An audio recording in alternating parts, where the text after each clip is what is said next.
World Youth Day is an event for young people organized by the Catholic Church. It was initiated by Pope John Paul II in 1985. I was lucky enough to partake on the life-changing, challenging pilgrimage across the U.S. all the way to Krakow, Poland. Starting off the journey, I went with a group of 14 from my church, and one being my best friend. We all flew a strenuous 8 hours to Frankfurt, Germany, then flew 1 hour to Berlin, Germany, and lastly, a 6-hour bus ride to Legnica, Poland. I stayed 1 week there, which was awesome and filled with activities every single day, going from 8 a.m. till 8 p.m. Not knowing anything, I got put into a random house with a random family from Poland. Luckily, my best friend was there with me, but the couple was very old and knew little to no English. The first week of my journey was super fun and educational. I went to Mass every day that was not spoken English, met new people from all over the world, and walking through new cities and trying strange new foods. I finally felt super cultured. After the first week went by, I took another bus ride to Krakow, Poland, the final destination. This is when World Youth Day all began and the Pope had finally arrived. The first day there, we got settled into our hostel amongst so many more people from all around the world. Our group of 14 walked around the center of the city and met people from Spain, Germany, Australia, Japan, all over. And it was super awesome. And we exchanged a bunch of fun little doodads. So now I have a cool collection from different people from all over the world. After that, our first day started, and we had a celebration with the Pope.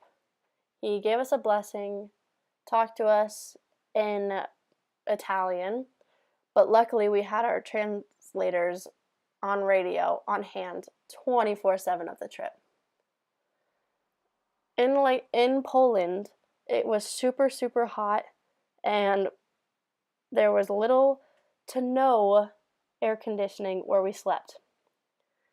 A day later, this is when we started the real pilgrimage.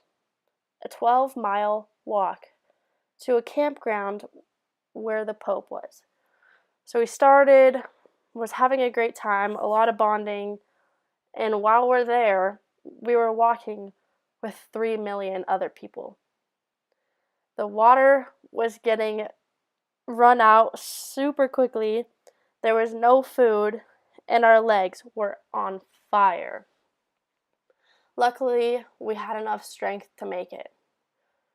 So when we got there, we set up a sleeping bag and a blanket with no food and no water, but our friends and 3 million other people surrounding us.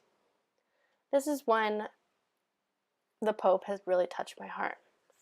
I had lucky enough to share a Mass with the Pope for about 2 hours at night, and then after Mass ended, there was an adoration at midnight, and every single person that was there held a candle and either sang, prayed, cried, or kneeled. This was the most important time that I felt close to God, and not to mention the best time I've ever had. In the morning, we had Mass again with the Pope. It was extremely hot this day. I had to have a heat blanket covering me because I felt like I was going to pass out. Once Mass ended, we all started leaving the campground to walk another 12 miles back to our hostel. We took a big nap after, because I think it was well deserved.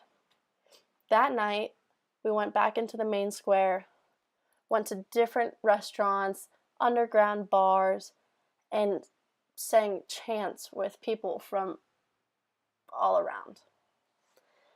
Then the next day, we decided to go to Auschwitz. Auschwitz is a concentration camp that was held for over 1 million Jews during the war. Hitler was not the best. And this part was really hard for me to understand and walk through. Auschwitz was the most saddening, depressing thing that you could walk through. Imagining that you were stepping on the same ground as over 1 million Jews were, working hard, deserving little to no food, being tortured, and dying in misery, all because of one man. Auschwitz was a big learning experience for me, and it really put my life into perspective, to not take anything for granted.